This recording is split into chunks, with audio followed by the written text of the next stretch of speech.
Bem-vindo a mais um Propode! Tudo bem, Gi? Tudo bem, Fer? Recomeçamos bem? Acho que vai, hein? Agora não tem mais parada. Bora lá, vamos começar? Viu, deixa eu falar uma coisa. Você não quer dar seu recadinho antes? Quero, é verdade. Eu sempre esqueço dos nossos recados. Então vai lá, Gisele. Meninas e meninos, vamos empoderar o Propod. Vamos curtir, compartilhar. Estamos no YouTube, no Instagram, no TikTok, no Facebook. Bora lá, comentar e compartilhar.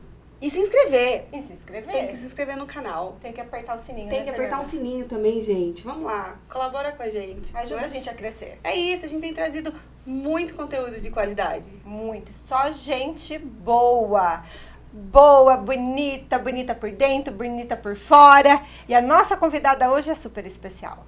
Ah, é mesmo, né, Gi? É companheira de vida. É isso. Literalmente de vida.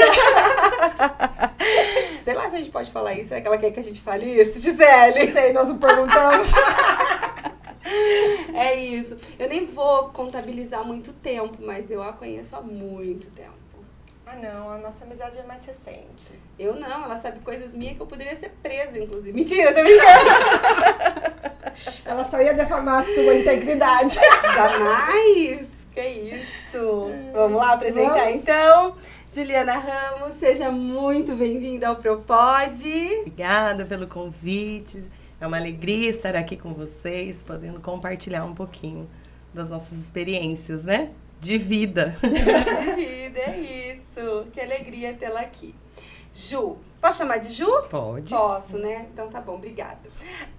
Ju, o programa, quando a gente pensou nele, ele é um programa feito por professoras, feito literalmente por professoras, feito mesmo. Quem tá atrás das câmeras também é professora, a gente é iluminação, enfim, é tudo feito por professoras. E a gente não queria fugir muito da sala de aula. Tem duas perguntinhas clichês, uma no começo e uma no final, que remetem aí à sala de aula. Podemos seguir dessa forma? Podemos. Então vai lá, Gisele, é com você a primeira pergunta. Juliana Ramos, como era a menina Ju na sala de aula? Isso nos traz até um frio na barriga de lembrar, né, Gi? Como era a Juliana, menina, criança, na sala de aula. Eu sempre morei, né, no bairro 31 de Março, estudei sempre na mesma escola. Eu sou filha de pais, né, meu pai é negro, minha mãe branca, meu pai veio do Paraná, né, da área rural, para tentar a vida aqui, conheceu minha mãe empregada doméstica. Então, assim, a recordação da minha infância na escola, ela não é muito carregada de afetividade. Eu não me lembro de situações afetuosas na escola, na sala de aula. Eu me lembro, sim, da minha mãe trazendo revistas, jornais, né, da casa onde ela era empregada doméstica, para que a gente pudesse fazer recortes de letrinhas e formar os nomes de todas as famílias. Então, assim, eu sempre digo que essa afetividade em casa, com minha mãe me ensinando, eu consigo me recordar bem, né? Eu sempre digo que a minha mãe foi a minha primeira professora. Então, eu não fiz a pré-escola. Na época, a gente era longe de casa para fazer a pré-escola. Então, assim, a minha mãe nos ensinou em casa. Essa primeira alfabetização, os primeiros momentos foi com a minha mãe. E aí eu vou para a escola, né? E aí, como eu já sabia ler, já sabia escrever, então eu cheguei e eu sempre digo assim, né? As pessoas negras, elas têm duas situações. Elas podem ficar invisíveis, passar pela invisibilidade na escola, na sala de aula, né? Por não ter esse afeto, por não ter esse olhar diferenciado. Ou ela pode, então, fica ali naquele lugarzinho de timidez, de se esconder, né? Ou ela parte para a agressividade mesmo. Então, aqui não é o meu espaço, aqui ninguém liga para mim, e aí eu vou dar trabalho. E o meu percurso no ensino fundamental foi dessa invisibilidade mas eu me destacava enquanto nota. Então, eu sempre fui... sempre estudei muito, então eu cheguei no primeiro ano já sabendo ler e escrever. Então, assim, coisas de primeiro ano que eu lembro, por exemplo, da minha professora, porque mesmo eu sabendo ler e escrever, eu precisava fazer todos os exercícios de prontidão, né? Os azinhos emendadinhos, os zezinhos emendadinhos, e eu lembro do C. E todas as vezes eu conto essa história. Principalmente eu sou formadora do Profa, e eu sempre conto essa história, né? O quanto que o professor pode fazer a diferença na vida de uma criança ou não. E eu lembro dessa cena, né, que a professora me mandou fazer o C emendadinho. A onda vai, a onda vem, a onda vai, a onda vem. E eu tive muita dificuldade em fazer. Porque pra mim, eu não via sentido naquilo, né? E ela me dizia assim... não sabe ler? Não sabe escrever? Não é boa? Vai fazer, porque senão você vai sentar naquela fileira. Então, eu lembro da cena. Né? Ela encontrou uma fraqueza. Isso. Porque você a incomodava, você estava, né, além da sala de aula, ela encontrou uma fraqueza então, em você. Hoje, né? Explica para quem está nos ouvindo o que é aquela fileira. Aquela fileira. Então, assim, ó... vocês, né, todas da minha idade, né, vão se lembrar que, assim, além das salas ser divididas por sala A, sala B, sala C, nós tínhamos também a divisão de fileiras, né, os que sabiam mais, os que sabiam menos, e os que sabiam menos eram repetentes, eram na última fileira, bem afastada da professora. Então, essa cena me marca muito, sabe, na minha infância, quando ela diz, olha, se você não conseguir fazer, você vai sentar naquela fileira, na última fileira.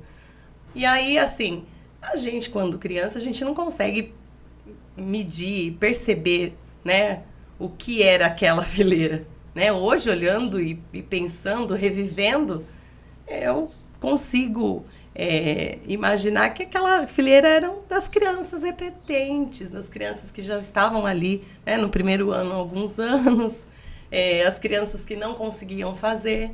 Então, o quanto que essa exclusão já iniciava, né, no primeiro ano escolar. Então, eu tenho de memória de escolar essa situação. Então, eu sempre me fechei. Né? Então, assim, eu era aquela criança boazinha, estudiosa, que, assim, não aceitava, na época era A, B, C, D, né? Eu não aceitava um B, para mim tinha que ser A. Então, e eu não me vejo, assim, nesse momento afetuoso de amigos, de escola. Mas, enfim, no ensino fundamental, eu permaneci nessa escola até a 8ª série. Bom, só interrompendo, né? Como professora, eu quero falar que eu sinto muito por você ter passado por isso e todas as outras pessoas que passaram. Eu registro aqui, né? Que a gente hoje não deseja que as nossas crianças se sintam dessa forma, passem pela escola e tenham esse sentimento. Então, eu registro aqui, Ju, sinto muito por você ter passado por isso. E eu acho que esse o nosso dever, Fernanda, quando a gente fala de, né, o porquê eu escolhi essa profissão, o porquê que a gente luta para que os meus filhos, né, negros, não passem pelo que eu passei, que eles tenham realmente essa memória afetiva da escola, né, que eu não tive.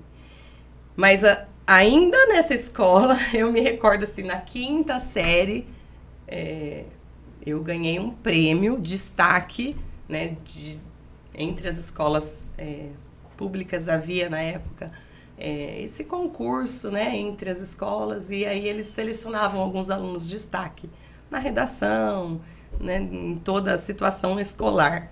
E eu me lembro que eu ganhei esse prêmio, né? Então, assim, foi uma das professoras que me enxergou, que me inscreveu. Então, um pouquinho de afeto ali na 5ª série eu consigo mensurar. Mas, assim, acho que a pior fase da minha vida foi quando eu tive que sair dessa escola. Era o meu último ano do fundamental e fui para uma outra escola. E aí, assim, eu estava na escola que era do meu bairro, então, assim, por mais que eu não tivesse afeto entre os professores, eu estava com os meus, né? Com as pessoas que ali viviam. Era do arredor, né? E aí, quando eu saio dessa escola, porque no 8º ano era só à noite, e aí meu pai não queria que eu estudasse à noite, e aí eu tenho que, no último ano, eu saio dessa escola e vou para outra escola. E lá é o pior ano da minha vida escolar, porque, assim, eu não fui acolhida, né? É uma criança, né? 8º ano. 8º já. 8º já. Já era uma adolescente. Uma adolescente. Então, eu vejo que esse foi o pior ano da minha vida. Porque, assim, escolar. Porque no 8º ano você já tá com essas questões de adolescência. E para nós, mulheres negras, nós passamos por um processo muito forte de aceitação, né? Porque você se vê diferente, o seu cabelo é diferente, a sua cor é diferente, você não se vê representada. E aí foi onde eu conheci de fato o racismo, né? Porque quando as crianças... E aqui eu acho importante a gente começar a nomear, sabe, Fernanda? Porque às vezes as pessoas confundem muito o bullying com racismo, né? Tem muito racismo ainda hoje, camuflado de bullying. Então, você chamar outra criança de macaca, você chamar de boca de saci, de beiço de saci, de cabelo de bombril, pelo nariz ou pelo quadril largo, que são todas as características da pessoa negra, não tem outro nome a não ser racismo. Então, foi aí que eu enfrentei, assim, a maior dificuldade, porque eu não encontrei apoio, nem dos professores, nem dos funcionários, e nem ninguém. Então, eu me vi um ano sozinha, tendo que passar por diversas situações, e sem ter como me defender. Então, é por isso que a gente fala o quanto que é importante. Saiu uma pesquisa recentemente, agora no meio do ano, que fala sobre... Entrevistaram várias pessoas, né? Onde é que o racismo acontece e começa? É na escola. Então, é na escola. As pessoas negras afirmam que o racismo inicia na escola. Esse primeiro contato com o racismo é na escola. Para a criança negra, é muito difícil. A escola é o pior lugar. Então, a minha trajetória escolar foi um pouquinho de tudo isso, do que eu vivi mesmo. Então, eu falo do que eu vivi. E você tinha consciência, Ju, de tudo isso naquele momento? Ou você foi construindo essa consciência conforme... Eu acho que até antes dessa pergunta, né? Você já se reconhecia uma menina negra? Você já tinha esse letramento naquele momento ou não, Ju? É importante dizer isso, Fernanda, porque assim, a gente passa por momentos, né? Então, essa construção, ela vem acontecendo, né? E às vezes é muito estranho, né? Porque às vezes as pessoas falam assim, olha, mas essa criança, ela não se reconhece como negra. Não mesmo, não mesmo. Porque ela não se vê representada, ela não se vê valorizada. Então, é um processo de construção mesmo. Então, é por isso que, às vezes, a gente tenta se encaixar no padrão, né? Para ser aceita no seu meio. Então, você tem sempre que ir enfrentando os desafios para que você seja aceita pela sociedade, pelo convívio que você tem. Então, lógico, assim, meu pai, sendo um homem negro, com certeza ele passou por muitas situações. Então, minha mãe acompanhando, com certeza também. Então, assim, ela não liga. Então, a gente, criança, a gente vai se acostumando com a situação. Então, não liga porque é assim mesmo, deixa pra lá.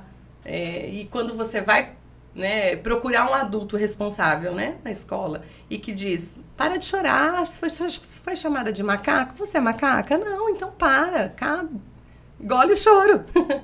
Então, você vai nessa construção, né, de que, olha, deve ser coisa da minha cabeça mesmo, acho que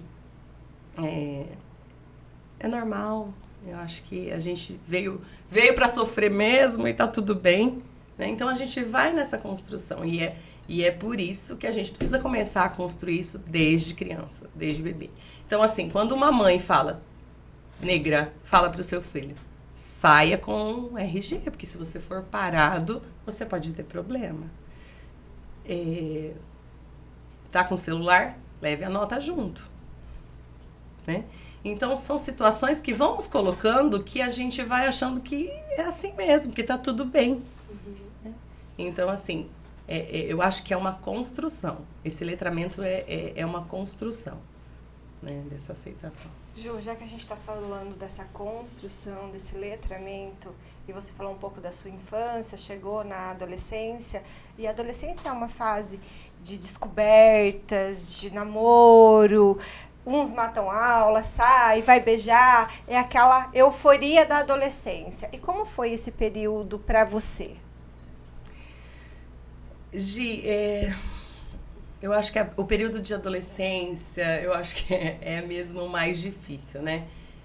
Porque você sai de você fica naquele, eu não quero mais ser tratada como criança, né?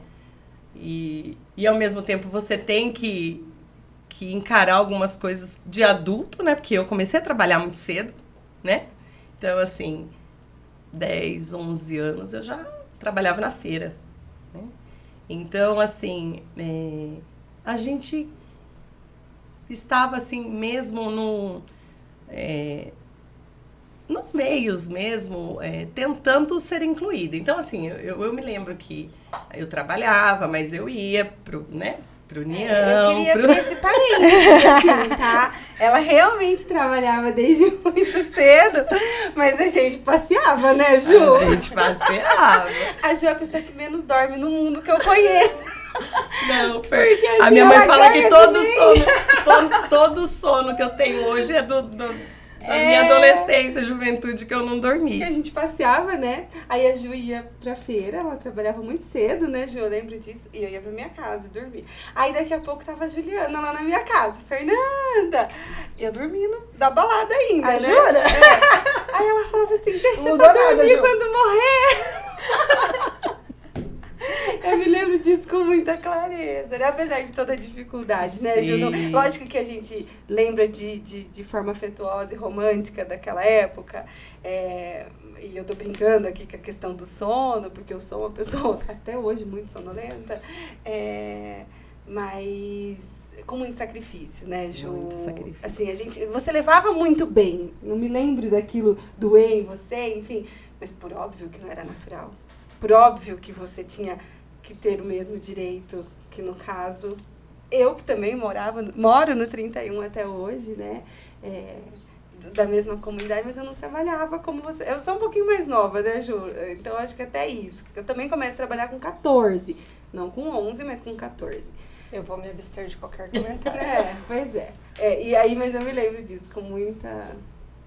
eu acho engraçado, inclusive, quando eu me lembro que você ia em casa e eu ainda continuava dormindo. E eu já tinha trabalhado, gente. E ela Eu já não tinha dormia. trabalhado e eu ia na casa dela e ela ainda estava dormindo. É isso. Não, mas isso, Ju, não mudou nada. Porque às vezes a gente vai pra alguma agenda fora, eu estou conversando com ela no quarto, quando eu olho, ela está roncando, dormindo, entendeu? E eu achando que ela está conversando comigo. Não se preocupe, não mudou absolutamente nada. Mas é a Juliana entrevistada pra me expor aqui. O que é isso? Vamos lá, foco na Juliana. Então, toda essa responsabilidade também, né, de ter que trabalhar desde cedo, de ser responsável pelos meus irmãos desde cedo também, porque minha mãe sempre trabalhou. Então, eu vejo que, assim, a responsabilidade chega pra gente muito cedo também. Então, assim, essa responsabilidade, né, quanto adolescente, jovem.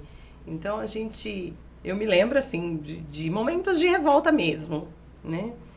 Até é engraçado porque eu lembro que minha mãe falava assim, nossa, ainda bem que passou, porque eu, sinceramente, achava que você estava usando droga, alguma coisa, porque eu sempre fui muito boazinha e, de repente, né, vem essa revolta de que, por que comigo, né?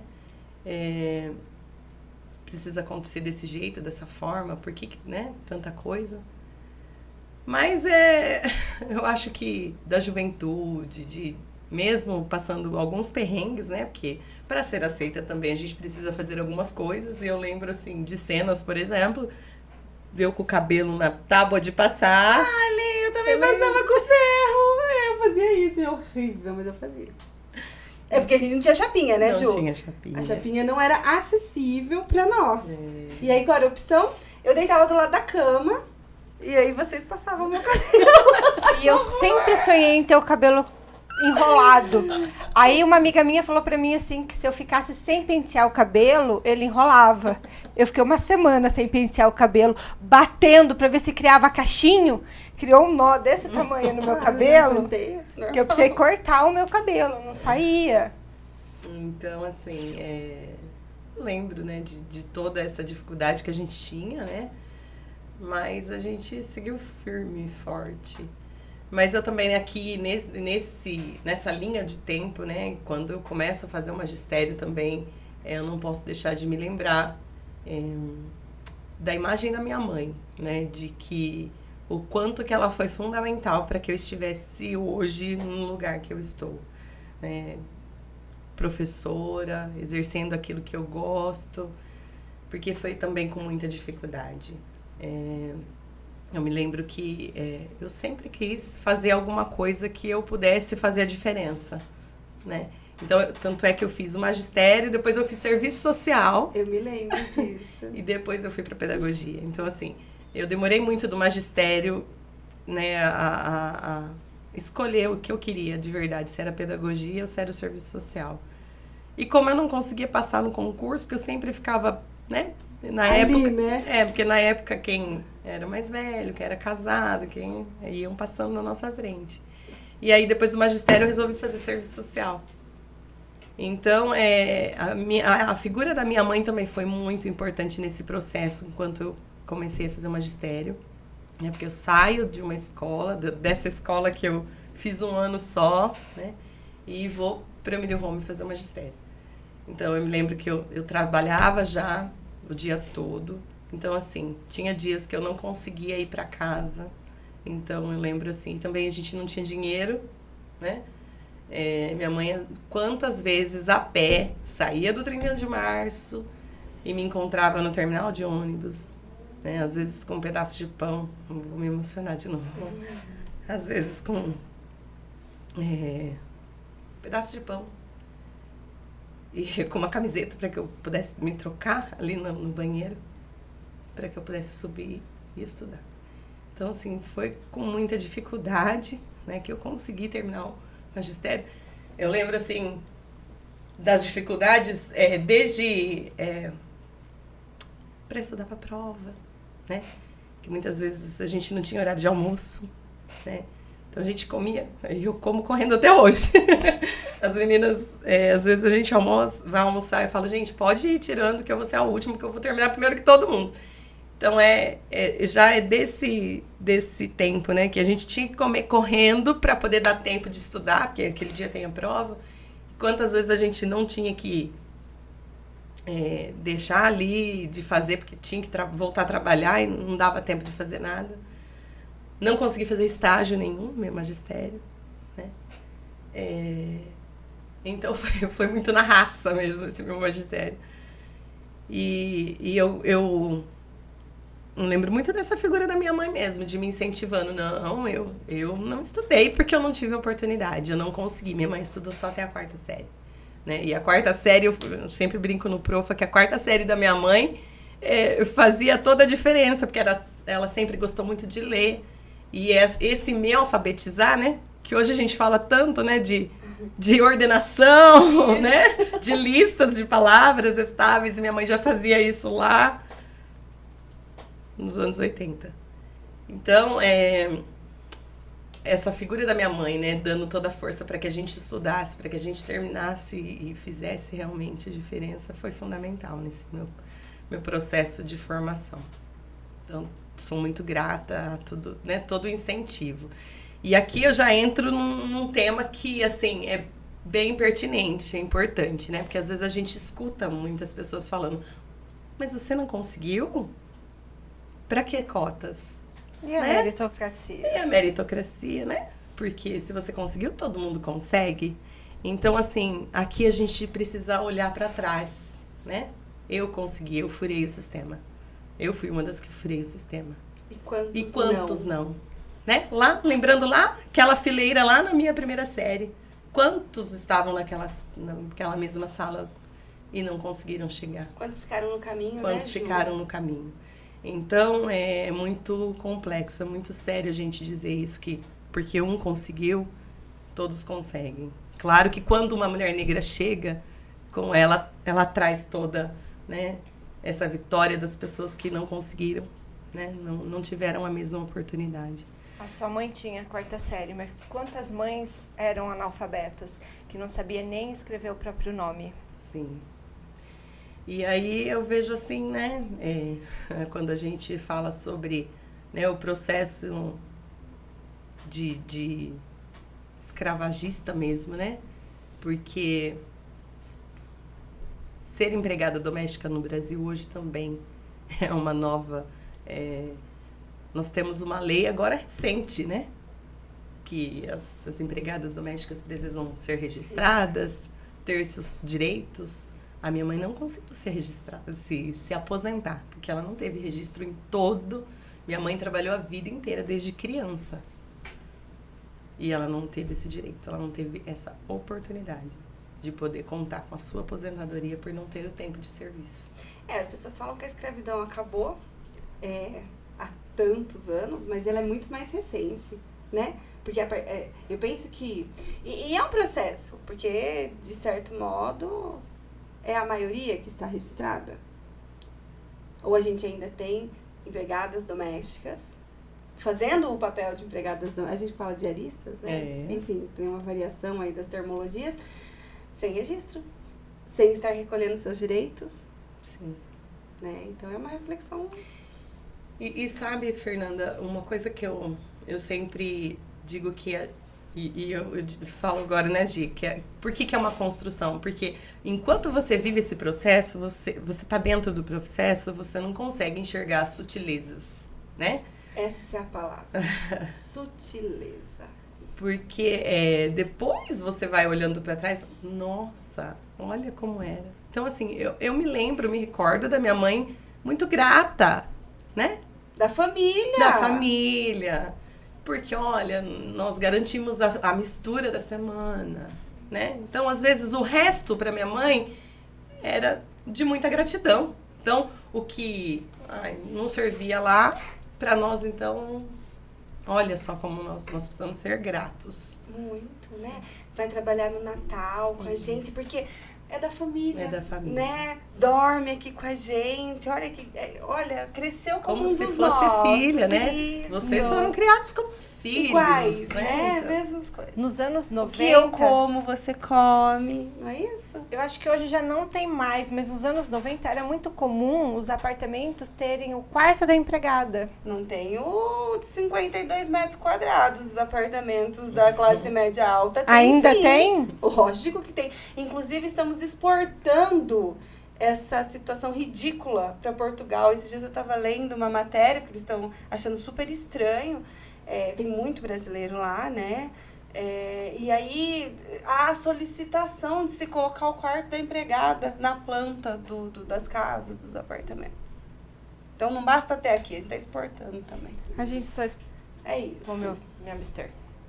É isso. Vamos lá, Juliana. A gente quer saber um pouquinho, então. Juliana cresceu, venceu, passou por toda essa estrutura racista, que é a nossa estrutura, somos racistas. É muito difícil falar. Eu cresci ouvindo que o Brasil não era um país racista. Cresci ouvindo isso. E como você, eu também tive que desconstruir para construir, e faço isso todos os dias. A gente faz o machismo, o racismo, eu acho que todos nós somos, e todos os dias a gente vai fazendo essa reflexão, a gente vai estudando, a gente vai chegando perto de pessoas que nos colocam a pensar sobre esses temas, e a gente vai se desconstruindo um pouquinho. Então a Juliana venceu essa estrutura racista, essa estrutura machista, né? E se tornou uma professora. Fez serviço social. Exerceu, Ju? Só no estágio, Fernanda. Só no estágio. Só no estágio. E aí você vem pra prefeitura. E aí? Conta pra gente, como que é, qual que é o seu trabalho hoje? O que você faz? O que você coordena? Conta pra quem nos ouve e nos assiste. Bom, então vamos lá. Eu fiz serviço social. E aí, quando terminei o magistério, fui para o serviço social. Né? Fiquei uns anos sem estudar e depois, por incentivo da minha irmã, que dizia assim, não é possível que a gente não consiga fazer uma faculdade. Nós vamos fazer uma faculdade. Como assim? A gente não tem condição. Nós vamos conversar com a assistente social e a gente vai dar um jeito. E a gente foi com a cara e com a coragem. E aí a gente... Acho que eu falei que é a mesma assistente social que você. E aí a gente ia fazendo assim, né? A gente paga um mês, deve 3, paga mais um mês. É isso, E aos trancos e barrancos conseguimos desconto, né? E, enfim, conseguimos terminar. Quando eu estava no segundo ano de serviço social, eu prestei o concurso da prefeitura, que eu passei. E aí eu fiquei numa dúvida cruel. Deixo o serviço social, mudo para pedagogia mas eu já tinha gostado do curso, já tinha me enturmado, né? Comecei a fazer o estágio. Eu falei, eu vou terminar o serviço social, porque isso não vai me impedir, eu tenho magistério. E eu optei por terminar o serviço social, que foi uma experiência incrível também. Já logo no estágio eu consegui, né, mensurar todo o trabalho e como seria, mas eu ainda tinha o coraçãozinho na educação. Então, eu optei ficar na educação. E aí, prestei o concurso e fui. Em 2002, fui chamada. Eu lembro também que eu passei no concurso e pedi a conta do meu serviço, porque já tinha vários anos que eu trabalhava. E eu pedi a conta e fiquei esperando.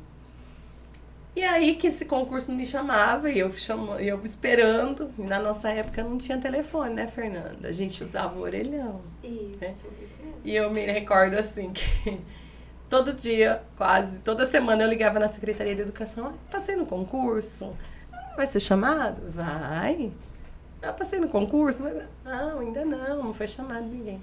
E aí eu tô um dia lá, de janeiro, bela e formosa, eu falo pra minha mãe, eu vou ligar na Secretaria de Educação, não é possível. Desci no orelhão. Eu fiz o concurso, não vai ser chamado? Aí quem me atendeu disse assim, já foram chamados, inclusive tá tendo atribuição no CAIC. Eu fiquei desesperada. Como assim? Já foi chamado, eu não recebi notificação, nada. Ai, você tem telefone? Não tenho telefone. Ela falou assim, olha... A pessoa que me atendeu disse, olha, sabe por quê? Porque não é para ser efetivo, é um contrato. Então, a gente não... Quem tinha telefone, a gente ligou. E a notificação não foi. Mas você aguarda 30 minutos que eu vou ver se sobrou alguma vaga, se você queira acertar. E aí, eu liguei de volta, desesperada, né? Desempregada, como é que eu ia fazer? Aceitando qualquer coisa. E aí, depois de meia hora eu ligo e a moça me atendeu e disse, olha, sua sorte, sobrou uma vaga. Sobrou uma. Lá no Romano, Dona Beninha, se você quiser aceitar, claro que eu aceito. Então você passa aqui à tarde para assinar a sua atribuição. E aí vou eu, sem experiência nenhuma, porque lembram que eu não fiz estágio nenhum, não conhecia uma sala de aula. Lógico que, assim, quem tem amigos tem tudo, né? Eu tinha a Vivian na época, que já estava na rede há alguns anos, e que foi a que me salvou, como é que eu tinha que fazer, E aí eu comecei, então, naquele ano, 2002, eu fui contratada, fiquei substituindo. Logo eu já peguei uma substituição para o ano todo, no Maria Regina depois. Então, a minha primeira escola, eu chego no Dona Beninha e já vou, depois de 15 dias eu vou para Maria Regina e fico até o final do ano. E aí eu venho nessa experiência de aprendizagem mesmo, né? Aprendendo. Outro dia eu encontrei na igreja um aluno meu que foi no primeiro ano que eu dei aula, nesse 2002. Aí eu fiquei tentando me recordar, meu Deus, quanta coisa, né? Eu não sabia nada. E o quanto que a gente vai construindo ano a ano, né? A gente vai aprendendo. Mas uma certeza que eu tinha, Fernanda, é que eu não poderia reproduzir tudo o que eu vivenciei enquanto estudante, que eu precisava ser uma professora diferente. Então, isso eu tinha em mente, eu tinha certeza. Embora eu não soubesse como, né, como fazer, mas eu sabia que daquela forma eu não poderia ser. E aí os anos foram se passando, a gente vai tentando. Então, assim, para mim, falar de equidade, eu consigo dizer que equidade na minha sala sempre eu busquei pela equidade. Né? Essa equidade de não deixar ninguém para trás, de lutar para que as crianças tenham as mesmas oportunidades de aprendizagem, de afeto, de olhar mesmo diferenciado. Então, assim eu segui. Tive algumas experiências, né, em sala de aula, com um trabalho mesmo. Outra coisa que me incomodava muito era essa questão do ensino da história da África, né, porque eram coisas que me voltavam à memória, né, de quando eu estudava e como que esse termo era utilizado, né? Os negros, escravos, vieram em situação de dominação para servir os brancos. E como eu me ecoava, né? Essas piadinhas no 13 de maio, principalmente, né? Quando a princesa Isabel teve que libertar os escravos, né? Por isso Santa que você... Princesa Isabel. Se não fosse a princesa Isabel, você não estaria aqui hoje. Né? Tinha que assinar, né? A lei, né? Então, eram coisas que me incomodavam e que eu procurava... comecei a procurar outras referências, o que foi muito difícil, né? Trazer essa história de um outro olhar para as crianças. Então, eu sempre tentei pelo menos, né? Trazer essa outra forma de contar essa história. E aí eu tive experiência, né, em sala de aula, tive algumas experiências em algumas escolas particulares. Então, assim, quando a gente fala de o racismo, o quanto que ele é velado, né, e quanto que ele é institucional, a gente fala dessas situações. Né? Quando você dá aula, a diferença também, quando você é uma professora da periferia, quando, né, a maioria das crianças são ali iguais a você, né? Você não sente tanto quando você precisa ir, né? Quando você vai para uma rede privada, onde ninguém vai te falar que eu não quero que você seja minha professora do meu filho porque você é negra, mas ela vai questionar a sua qualidade. Né, a sua competência. Será que ela realmente tem competência? Então, eu digo que a pessoa negra, ela tem que estar sempre, todo o tempo, mostrando que realmente ela é capaz, a sua capacidade. Né? Então, todos os dias tem que provar que é boa. Todos os dias, Fernanda. Então, quando você é coordenadora, né, que eu passei por todos esses processos. Coordenadora. Você é professora. Puxou muito minha orelha. Eu lembro da Ju, coordenadora do Mariana. Eu ia foi substituir lá. Então, o processo mesmo, né? Então, assim, eu falo que esse racismo velado, a pessoa que é negra, ela consegue perceber essas sutilezas do racismo no olhar, no próprio olhar. Você que é professora? Você é coordenadora? Ou, eu quero falar com a coordenadora da sua escola. Sou eu mesma. Ou, né, na escola particular. Eu lembro de uma situação numa escola particular quando eu fui para a entrevista. Uhum. Né? E assim, a pessoa que tinha me indicado tinha falado com certeza, olha, precisa de uma professora, eu já indiquei você. Então você vai falar com a fulana que vai te dar todos os encaminhamentos, porque a professora saiu, desistiu e já vai começar a aula, né? E aí eu chego na escola. Aí a diretora vem me encontrar. Vem uma pessoa. Eu queria falar com a diretora da escola. E sobre o que seria? Sobre a vaga de emprego. Ela, mas não tá precisando de ninguém, não. Eu falei, não, mas ela disse que era para eu conversar com a diretora. Você pode me chamar, por favor? Aí a diretora veio. O que é o seu? Eu falei, eu vim sobre a vaga de emprego. Ela falou, não, a gente não tá com o quadro completo, tá tudo certo. Mas estranho, a minha amiga me indicou, pediu para eu vir conversar com a senhora. Ah, você que é a professora? Sou eu. Então, aí que você...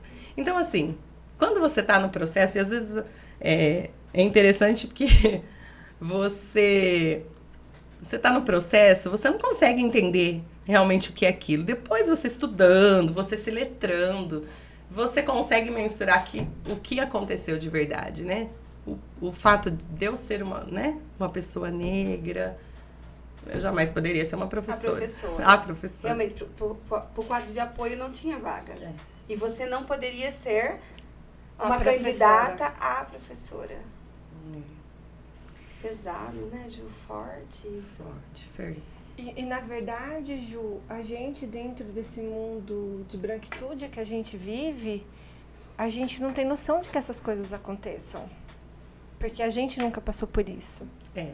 Por isso que é importante ser falado, por isso que é importante informar o nosso povo, para que isso cesse de alguma forma. A gente participou de um movimento sábado e a palestrante dizia isso, Gi.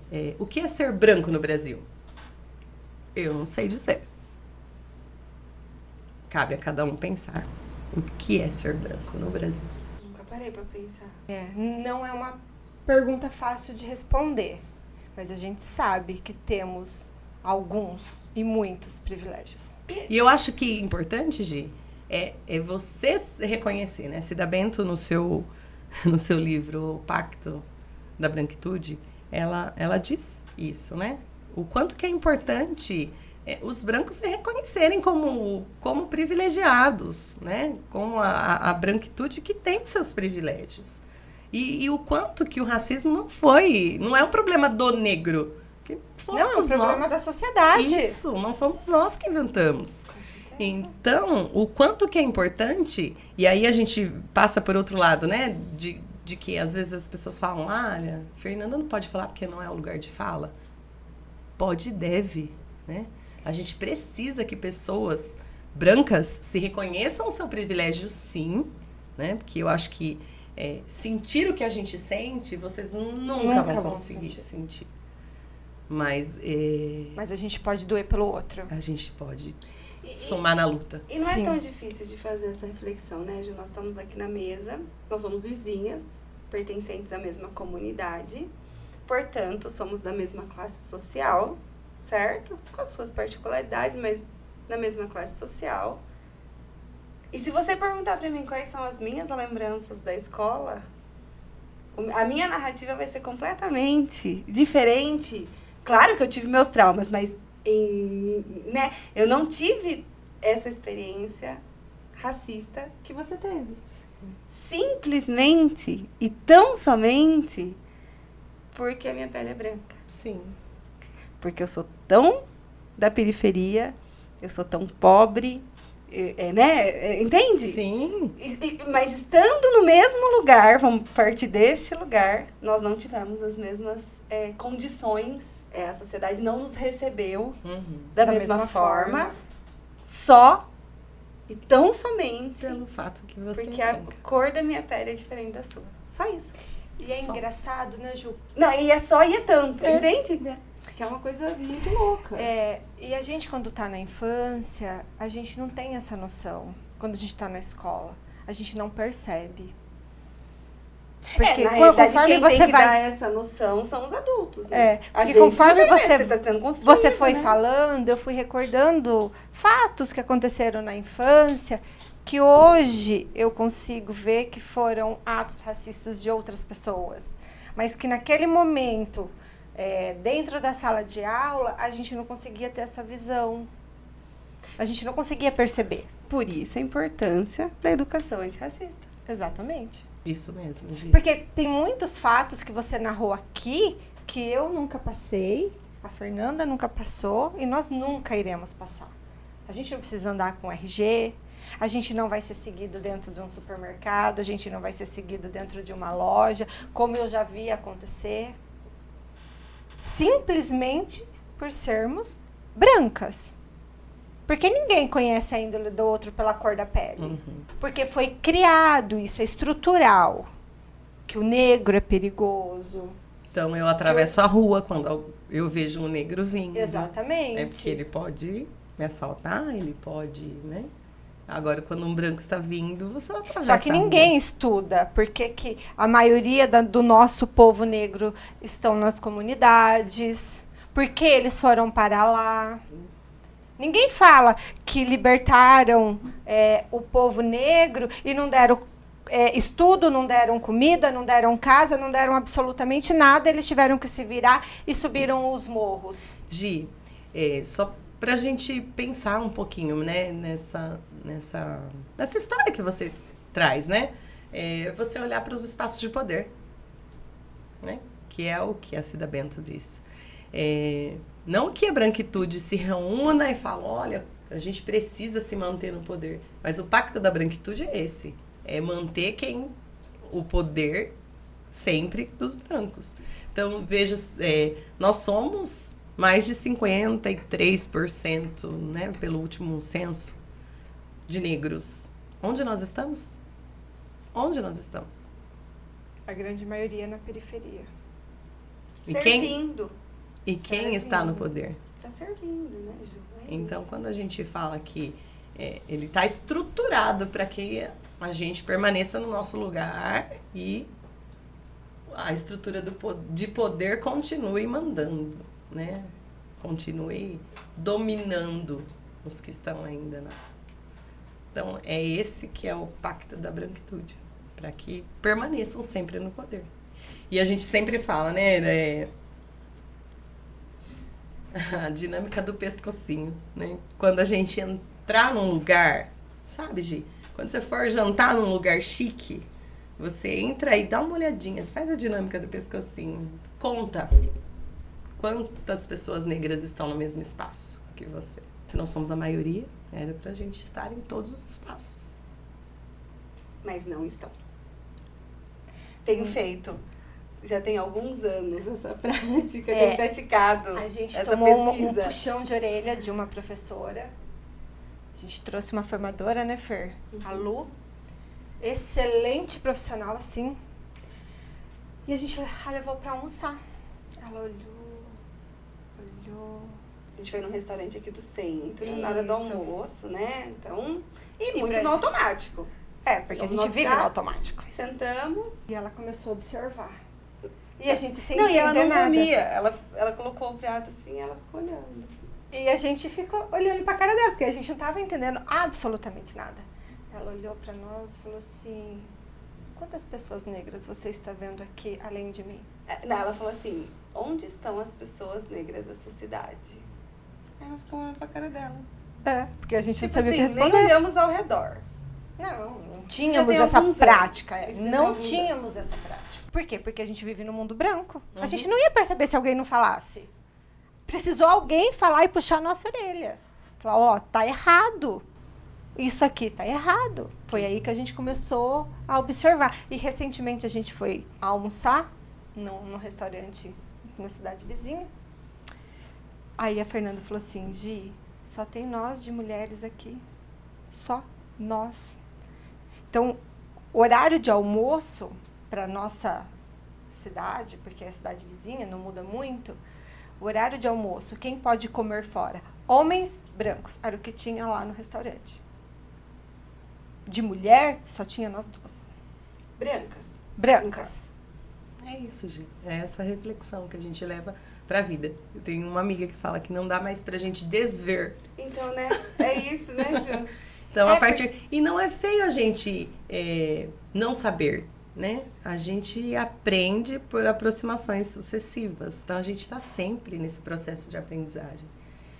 Mas a partir do momento que você tem esse conhecimento, você começa a refletir, aí as situações que a gente não pode mais compactuar, tolerar, né?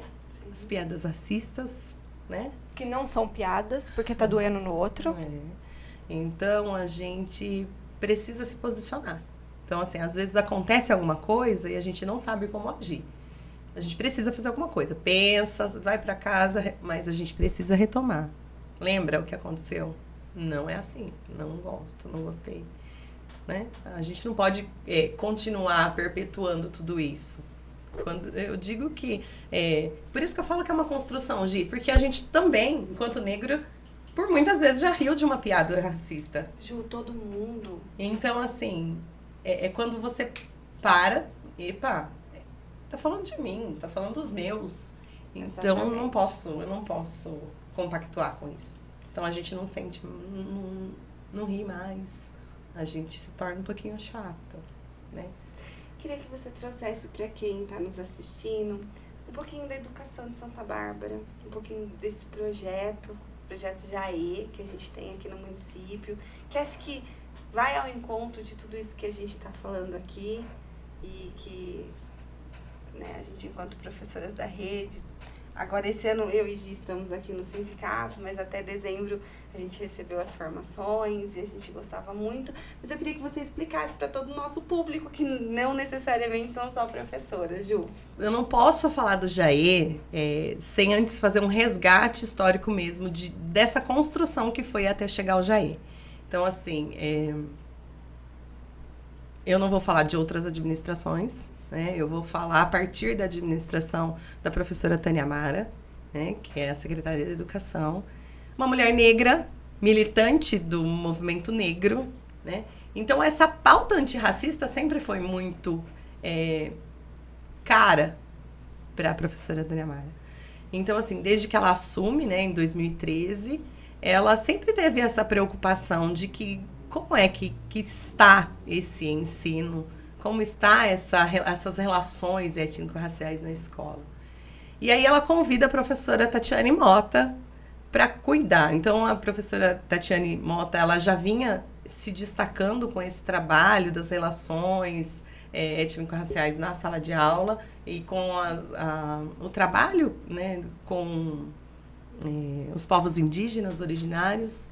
Então, a professora Tatiane Mota vem para a secretaria para ser a guardiã desse trabalho, né? Como é. Então, a professora começa esse processo de formação com os professores, coordenadores. É a professora Tatiane Mota que levanta todo o acervo de livros que nós temos na rede e faz ali, consegue ali essa parceria para que aumente o acervo literário, e aí ela institui, então, a sacola afro-indígena, vocês são da rede, vocês vão se lembrar disso, que era o que a gente tinha no momento, né? Então, assim, foram separados os livros, colocados em sacolas, e essas sacolas eram itinerantes. Elas passavam pelas escolas para que os professores pudessem ter esse apoio, esse material para trabalhar. Ela também traz também um momento cultural mesmo, valorizado, através das mostras culturais. Então, nós tínhamos 2 mostras culturais. Então, uma delas era voltado para o trabalho que se fazia na sala de aula e mostrar, né, através da dança, da música, da arte, nas mostras culturais com os alunos. Então, esse trabalho ele vem se desenvolvendo aí desde 2013. Só que é o que acontece, a professora Tatiane Mota, ela pede exoneração, vai embora do país. E aí, esse trabalho foi permanecendo, né? O que ela já havia construído, a gente continua. A gente, né? Eu falo porque a gente estava em sala de aula nessa época. Então, a gente continua fazendo aí esse movimento que já vinha sendo construído. Mas a gente perde essa guardiã, né? Da Lei 10.639, porque a Lei 10.639 ela é de 2003. Né? A professora Tânia Amara, ela vem em 2013. Né? Então, assim... Então não é a Tânia que institui a lei em Santa Bárbara. É, Fernanda. Então, assim, nós, enquanto professores, nós temos que ser guardiões da Lei 10.639. Lei federal, né, Ju? Só para esclarecer. Que altera a LDB, só para lembrar você. Que cai no concurso isso, cai no concurso. As professoras que estão aí chegando, domingo tem concurso. Sim.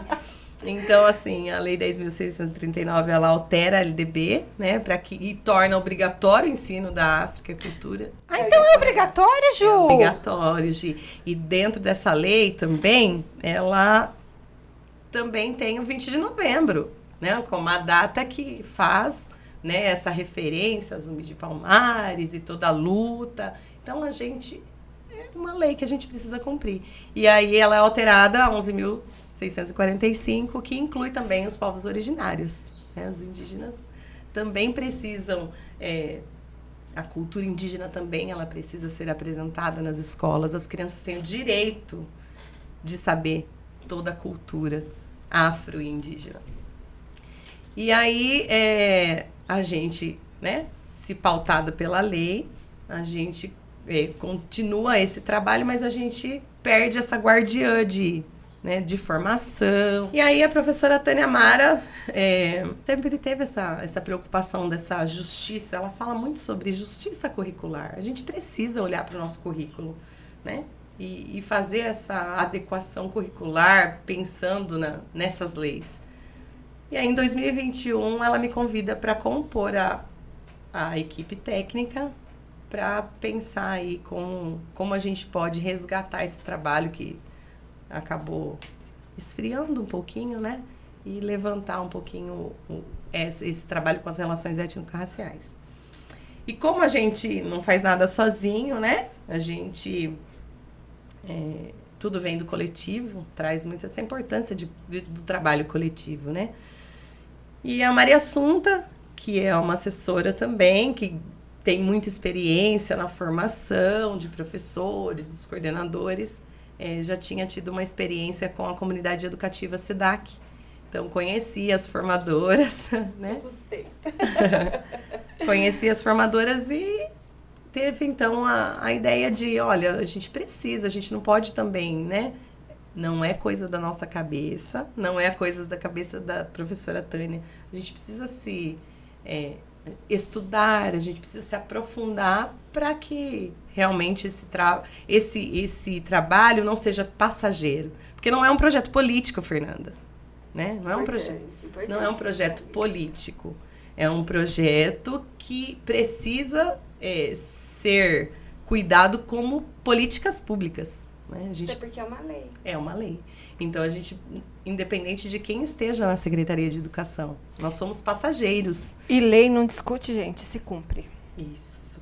Então, o SEDAC vem, né, para nos ajudar nessa organização, para ajudar a estruturar o projeto para que ele realmente seja uma política pública das relações étnico-raciais positiva na cidade. Então, quando a gente fala de projeto JAE, a gente não está falando de um projeto da Secretaria de Educação.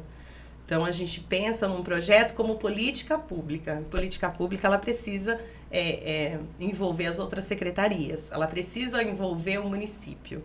Então, é disso que a gente trata. Aí, em 2021, o SEDAC chega, né, com toda estrutura até financeira, a gente pode dizer assim, né, que foi custeada pelo Itaú Social em 2021, de formação. Então, eles chegam com um diagnóstico muito potente da cidade.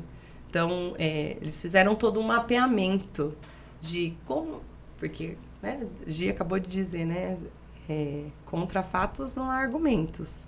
Então, contra pesquisas também, né? Então, a gente não... Que as crianças negras aprendem menos, né? Eles já trazem esse mapeamento. Eles fazem um mapeamento de toda histórico mesmo, né? Olhando para os dados do IBGE, onde é que Santa Bárbara se encaixa, a população, onde estão essas crianças, quais os territórios elas ocupam, quem são essas crianças.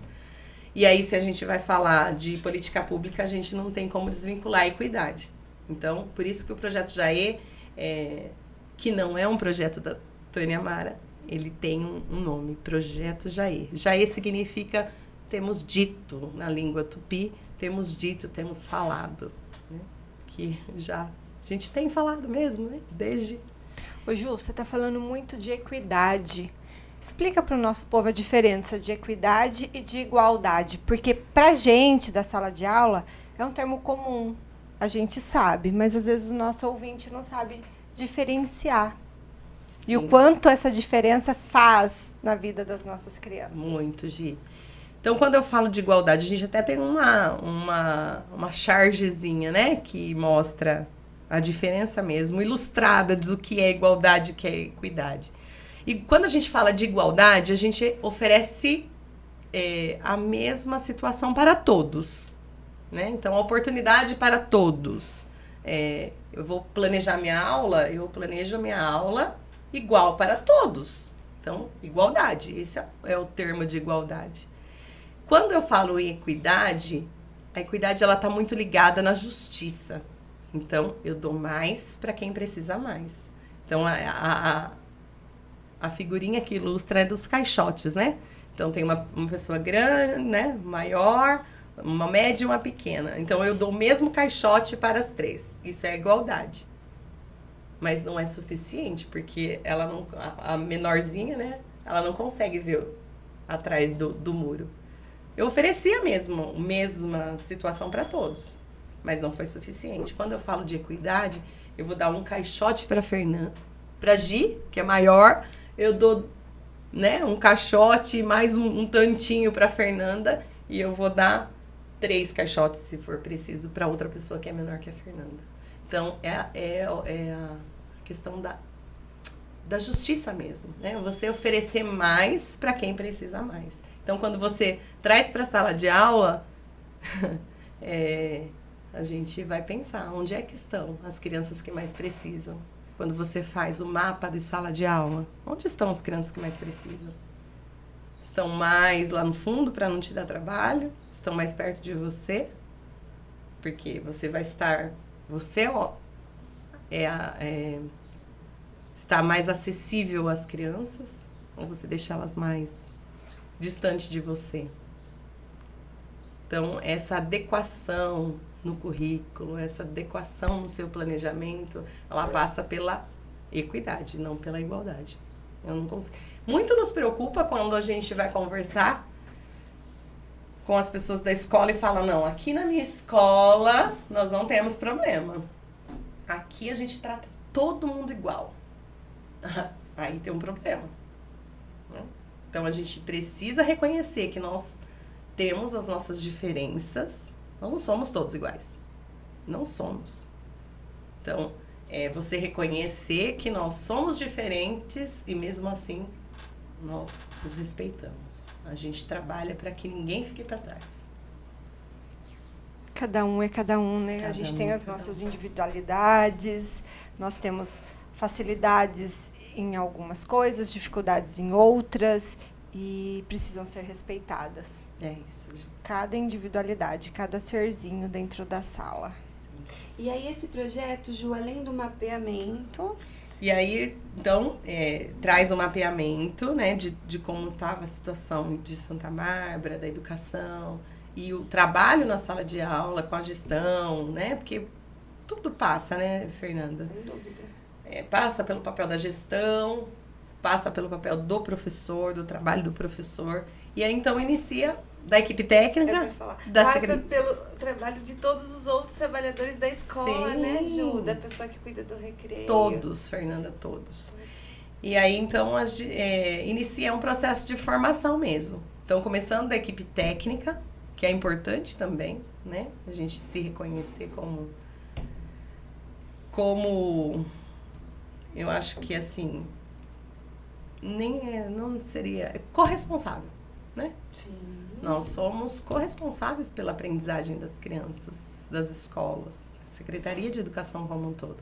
Então, inicia esse processo de formação com os assessores técnicos e pedagógicos, a formação com os gestores, coordenador, diretor, e inicia, então, esse processo de entender por que a gente precisa mapear, como é que a gente faz para cuidar desse trabalho, dessa pauta antirracista, que não é um projeto da Secretaria de Educação, não é um projeto da Tânia Mara. E aí a gente vai, o ano passado, 2022, a gente entende todo o processo da aplicação dos ENDICs, né? Das relações raciais, que é um momento de mais uma avaliação, que é o termômetro para a gente saber como é que nós estamos na escola. Que envolve a comunidade, Que né, envolve Ju? a comunidade. Então, assim, essa autoavaliação, o quanto que foi importante abrir as portas da escola e o quanto que isso foi revelador. E aí, os pais são convidados a vir para a escola e fazer esse processo, participar desse processo de avaliação, né, de como é que... E perguntas de todos os âmbitos, né? Desde o material pedagógico, se o pai sabe, né, que nós temos livros que tratam dessa questão das relações, da África, de outras formas, não como nós fomos ensinados, né? Porque o que você lembra da história de África quando a gente estudou? Eu lembro dos desenhos que a gente pintava, né? Uhum. Estereotipados, né? As correntes Isso. sendo Quebradas. quebradas. Né? Então, quem são as nossas referências hoje para as crianças? As crianças negras têm esse afeto de todas as pessoas da escola, porque há pesquisas de que as crianças, mesmo as crianças pequenas, bem pequenas, não são tratadas da mesma forma. Ainda hoje, Ju? Ainda hoje, Gi. Ainda hoje. Então, são situações que a gente precisa cuidar. E aí, os pais vêm para a escola para fazer essa avaliação. E aí, a escola... depois, Ju? E a escola, depois, faz todo o mapeamento do que não está bom.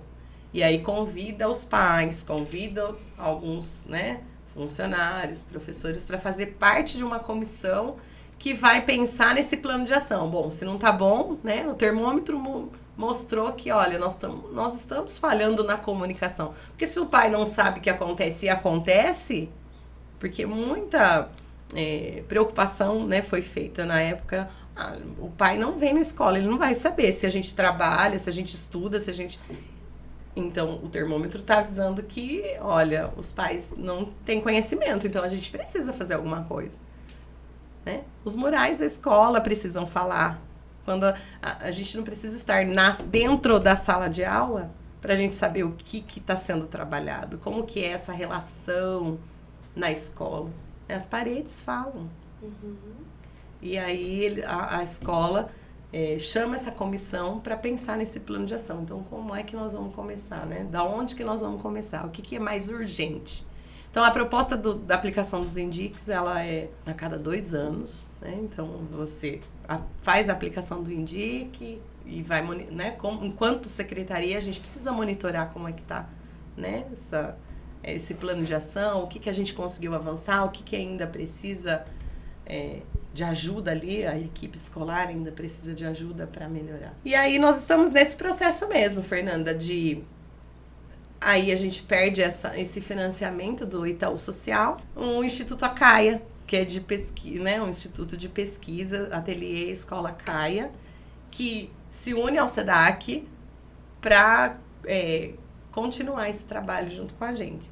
Então, esse ano o foco foi pensar no acompanhamento das aprendizagens, como é que as crianças estão, né, essa equidade está acontecendo e fazer esse acompanhamento nas aprendizagens pensando com foco na equidade.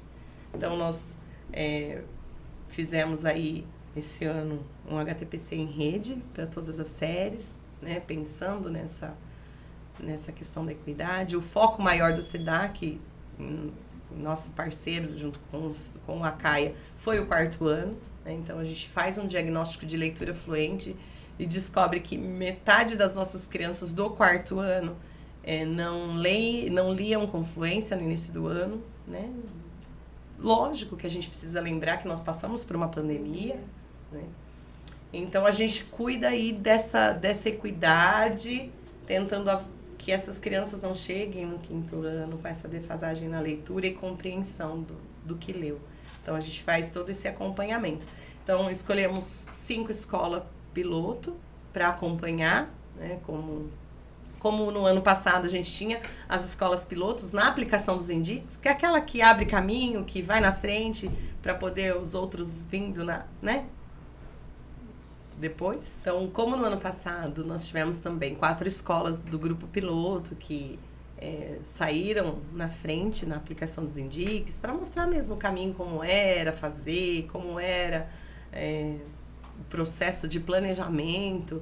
Esse ano nós tivemos 5 escolas piloto, formado por 5 coordenadoras das 5 escolas, que mergulharam na formação, né, de como pensar essa equidade, como olhar para os mapas de sala de aula. E aí, aqui eu já falo para vocês que no dia 27 a gente vai ter o seminário de boas práticas online, onde elas vão contar um pouquinho de como foi esse processo, né? De como é construir as etapas para a construção dessa política pública, né? E o lugar de cada uma, como contribuiu para que, de fato, isso... A gente pode dizer que a gente está no processo de construção, né? E aí a gente acompanhou esses professores na formação mensal e a formação com esses 5 coordenadores para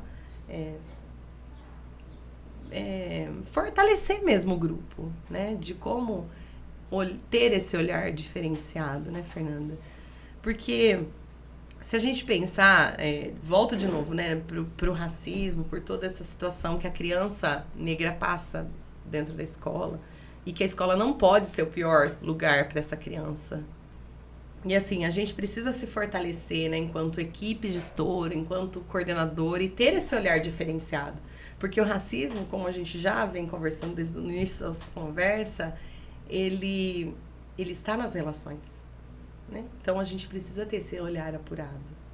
Ele vai acontecer na formação dos grupos, quando uma criança se recusa a sentar com a outra. Ele vai acontecer no momento de brincadeira, né? Quando uma criança... Tem um livro que conta uma situação, né? De crianças pequenas, porque quando a gente fala assim, nossa, mas criança pequena não entende, ela reproduz.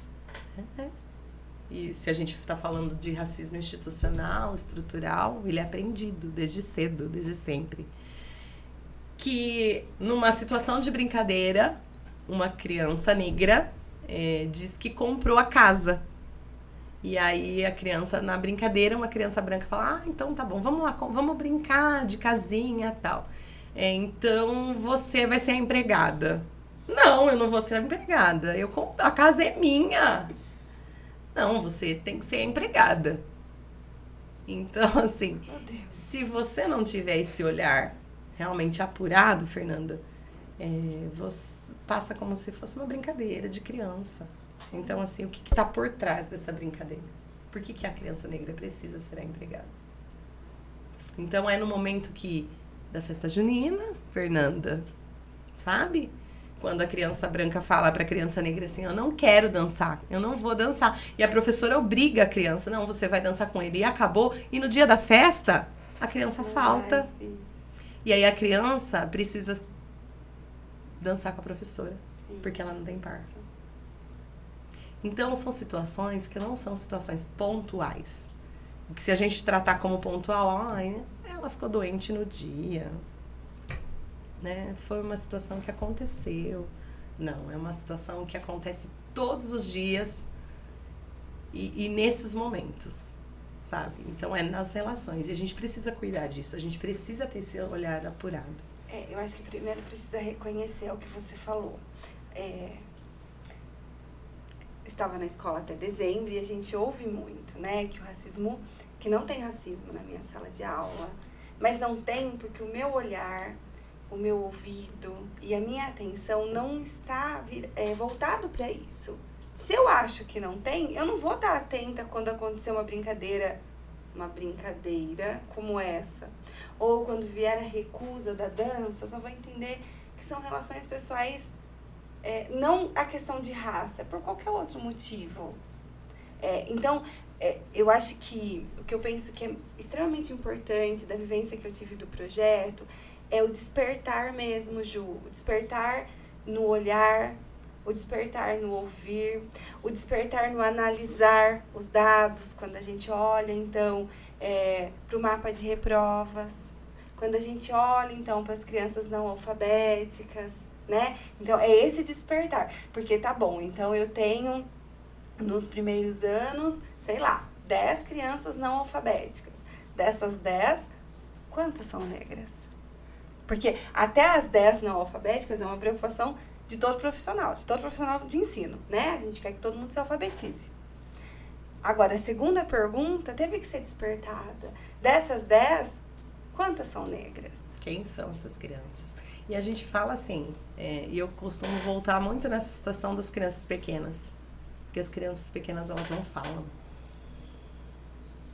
Então, o adulto precisa ainda mais estar atento nessas relações. Quem é que é a criança que sempre fica no carrinho, na creche, que não tem colo, que não tem carinho, não tem atenção. Carinho, não tem atenção, que nunca vai arrumar o cabelo, né? Vai para casa com o cabelo arrumadinho. Entendi. Ju, dentro do projeto Jaê, existe orientação para esse profissional de como lidar com esse... Qual foi o termo que você usou? Com essas relações. Aconteceu um fato. Como esse professor vai intervir? Está sendo... Vou usar a palavra ensinado mesmo. Está sendo ensinado para esse profissional como fazer a intervenção corretamente? Porque a gente sabe que muitos dos nossos profissionais, eles vão para a sala de aula, como você disse no começo, sem preparo nenhum. Sim. Nós fomos. Nós fomos, sim. Quantos erros nós cometemos que hoje jamais nós faríamos novamente. Não é do outro que nós estamos falando, de nós. Nós fomos. Mas está tendo esse preparo, esse cuidado hoje com o Projeto Jaê para ensinar esse profissional a fazer as intervenções corretamente? Gi, eu vou dizer que a gente já saiu do lugar, né? Nós já não estamos no mesmo lugar que estávamos. E eu acho que, assim, um passo importante que a gente deu esse ano foi ter um núcleo Jaê, a gente chama de núcleo Jaê, né? O qual é importante dizer também que são pessoas da secretaria em diferentes segmentos, então tenho a Alcídia, da supervisão, a Juliana Urbano, a Maria Assunta, que cuida da educação infantil, a Gianete, do fundamental, e eu como coordenadora mesmo desse núcleo de estudo e formação. Então, o que a gente tem tentado fazer, né, nesse ano, além do acompanhamento das aprendizagens, do monitoramento desse plano de ação nas escolas, a gente tem trazido formações para os outros profissionais da escola também. Então, é muito importante isso, né? Porque o professor, ele está em sala de aula, né, às 5 horas, né, em sala de aula. Ele também, lógico, o maior tempo é com ele. Mas esses profissionais, eles também são essenciais, né, nessa luta, dessa pauta antirracista. Então, a pessoa que vai servir o alimento, por que aquela criança está comendo tanto, né? De novo! Então, por isso que eu digo que é nas relações que a gente precisa cuidar, né? Aquela pessoa que está ali olhando o intervalo e a criança vem esbaforida. O que foi? Ele me chamou de macaco. Você é macaco? Não, então volta a sentar, acabou. Vai brincar. Vai brincar. Então, essa pessoa também precisa passar por esse momento de reflexão, né? A pessoa que atende os pais na secretaria, né? Como é que se dá essa relação também com os pais? Então, tudo isso a gente tem trazido informação, Gi. Nós iniciamos com os agentes de administração, né? E importante dizer também que o que eles mesmos trouxeram de angústia, né? Olha, a gente não faz a pergunta qual cor, raça você se declara. Você declara seu filho. Por quê? Porque às vezes a gente tem vergonha, ou às vezes a gente não quer perguntar, porque o pai nem responde a verdade. Então, assim, é daí que a gente começa a mapear onde que a gente precisa chegar, qual o trabalho que a gente precisa fazer para que todo mundo esteja, né, falando a mesma língua. E a gente começa esse processo de formação com ajudando eles a entenderem a importância. Porque a gente não constrói política pública se a gente não tiver dados.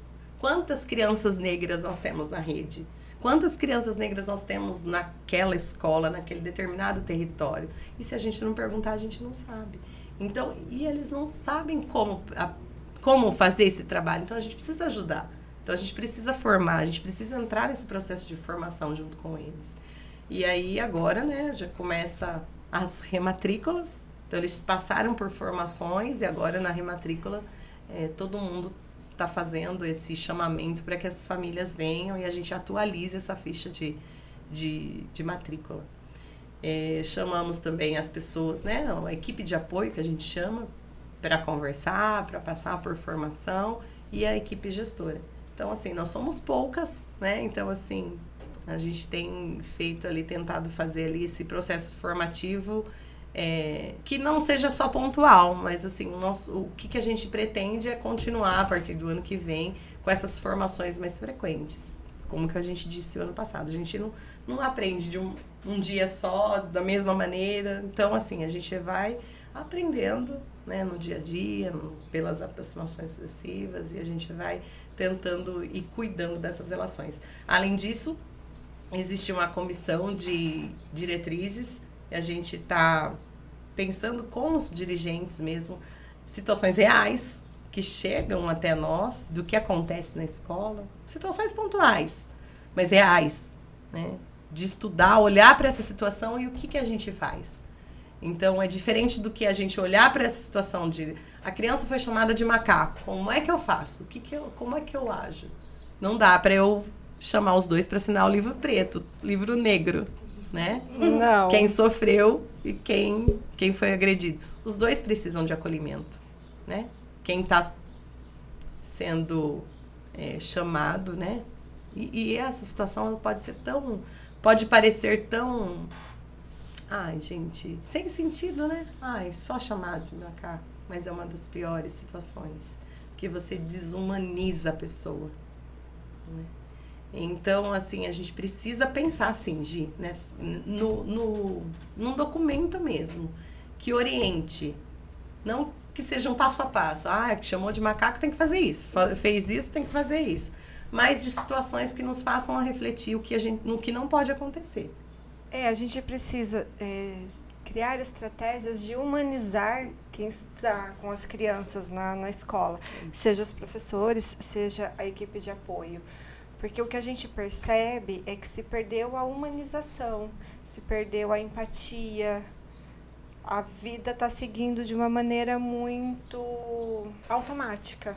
Na verdade, é o que eu disse no início mesmo, é que muitas situações, elas ainda são tratadas como bullying, né? O racismo, ele é muito camuflado. É camuflado pelo bullying. Velado. Ju, você falou da comunidade, que a comunidade está envolvida nesse projeto. E qual é a devolutiva dos pais? O que os pais acham? Como os pais se sentem? Qual foi a devolutiva da comunidade para vocês? A gente já tem isso? Já tem esses dados ou ainda não? Nós estamos num processo. Tem algumas escolas que já fizeram essas reuniões, né, com a comunidade para dar essa devolutiva desse plano de ação. Mas o que a gente tem observado é, assim, a maior participação mesmo dos pais, né? A gente diz nos eventos da escola, mas que tratam sobre o que realmente está sendo trabalhado, né, na escola. Então, a gente vê um interesse mesmo dos pais para a escola, de participar desses momentos. Então, eu vejo muito positivo, esse envolvimento com os pais em algumas escolas tem sido perceptível. Santa Bárbara do Oeste, ela é pioneira, eu acredito, nessa educação antirracista, apesar da lei ser tão antiga, né? Nós trouxemos aqui uma vereadora de Campinas esses dias, ela ficou extremamente interessada no projeto. Até, Ju, se quiser fazer uma ponte, ela está super aberta. A vereadora Paola, lá de Campinas, ela ficou muito impressionada com tudo que a gente contou aqui do município. A gente sabe que, pelo menos da experiência que eu tive, a ideia é, claro que 20 de novembro é uma data de reflexão, mas ao longo do ano todo a gente tem conversado sobre as pautas, a pauta antirracista no município. Eu queria que você colocasse para quem está nos assistindo se tem alguma programação diferenciada por causa da data de 20 de novembro e o que tem de novidade aí pela frente. Sim, a data de 20 de novembro, se a gente olhar para a Lei 10.639, ela também prevê, né, essa celebração, um momento de abertura mesmo. A gente sempre fala, né, que o 20 de novembro ela não pode ser um encerramento do trabalho, mas é a abertura do trabalho do que vem para o ano que vem. E nem tão somente o 20 de novembro isolado, né, Ju? Isso. Então, uma data para a gente ter essa consciência de que tem muito trabalho, né? Então, a gente abre os trabalhos do próximo ano, né? Então, a gente faz essa reflexão a tudo que vivemos, a arte, a dança, e a gente já começa o trabalho para o ano que vem. Esse ano, a gente teve uma parceria muito forte com a Secretaria de Cultura, né?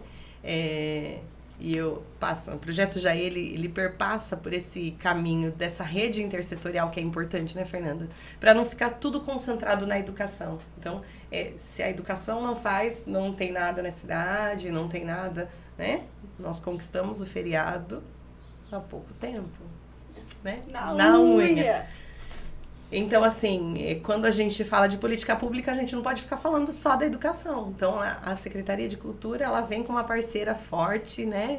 A gente foi tendo essa construção. Então, esse ano nós já começamos ontem, né? Na abertura da exposição Silêncio que Grita. Se vocês não foram, convido para que vocês conheçam, vá visitar uma exposição de uma pesquisa, né, documental, realizada pela curadoria do professor Sidney Aguilar. Então, ela é só um pedacinho, né, de um projeto intitulado Anônimos, que busca contar um pouquinho dessa história não contada de Santa Bárbara.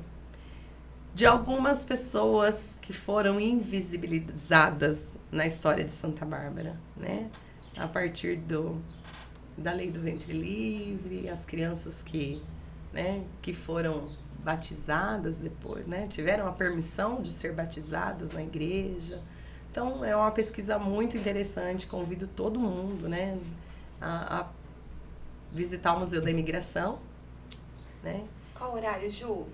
Das 7 da manhã às 16 horas. Legal. Então, tá aberta a exposição, vai até o dia 30. Então, ontem demos início a essa programação, né, com a abertura dessa exposição.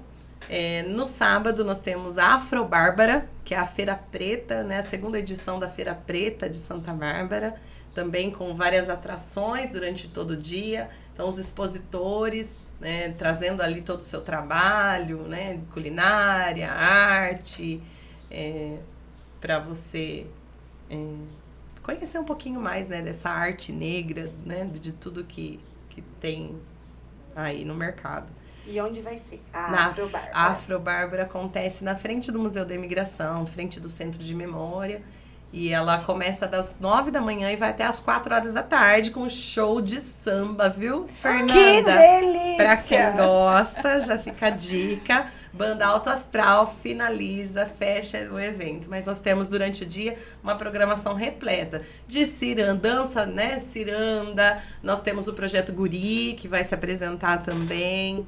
Nós temos roda de capoeira, nós temos apresentações das escolas municipais. Então, tem uma programação, desfile afro. Ah, que lindo. Então, que assim, fique registrado que eu ia sem ter o samba, tá bom?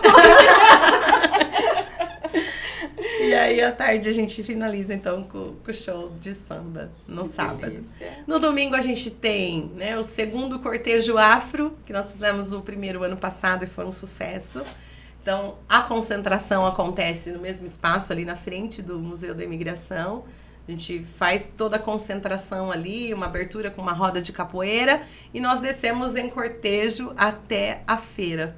E aí toda a população pode participar, Ju? Toda a Como que população é funciona? convidada a Ah, participar. pessoal. Então é só chegar a partir das 8 horas da manhã, Maracatu, as crianças, né? Tem um projeto muito interessante no Dom Eduardo, né? O monitor Anselmo faz um trabalho muito interessante com as crianças, né?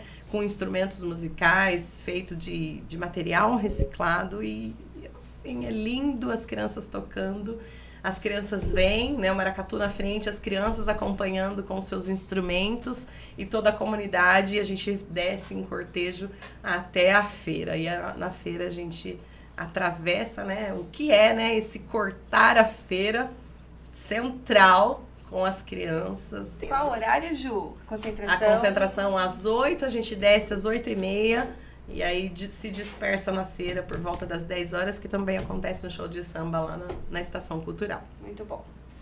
No domingo, dia da celebração do Dia da Consciência Negra, também nós temos algumas atrações. No domingo ou na segunda, Ju? Na segunda, desculpa, isso mesmo. No domingo é o cortejo. Isso. E na segunda é o Dia da Consciência Negra, a gente não pode deixar, né, de celebrar, né, todo o ano de trabalho, também apresentações das escolas, apresentação do movimento, né, dos movimentos, né, negros, da toda a sociedade civil. Uma das questões que a gente avançou também esse ano foi as rodas interreligiosas, né, trazendo essa conversa, essa discussão, o quanto que é importante também a gente falar desse racismo religioso, né? Descriminalizar mesmo, né, Ju? Porque muitas vezes foi até criminalizado a religião afro. E a gente precisa desmistificar isso, porque faz parte da nossa cultura, faz parte do nosso povo. E você tem o dever de respeitar. É isso, Gi. Como que tá acontecendo na cidade, com as igrejas? Então, na verdade, nós iniciamos as discussões em janeiro desse ano, né, trazendo essa lei que fala sobre essa intolerância religiosa. E aí convidamos todos os representantes de todas as religiões. E foi muito interessante esse encontro, porque nós conseguimos reunir quase todas, se não todas, quase todas as religiões. Do Islã, do Candomblé, os católicos, evangélicos, da Umbanda, do Espiritismo, faltou. Não lembro agora, não vou lembrar. Mas a Kaori veio falar sobre ela, eu esqueci o nome agora dessa religião. E assim, tudo bem, todo mundo falando sobre o seu sagrado, sobre o que acredita e o como que é, porque o que acontece? O preconceito acontece quando a gente não conhece, né? O preconceito.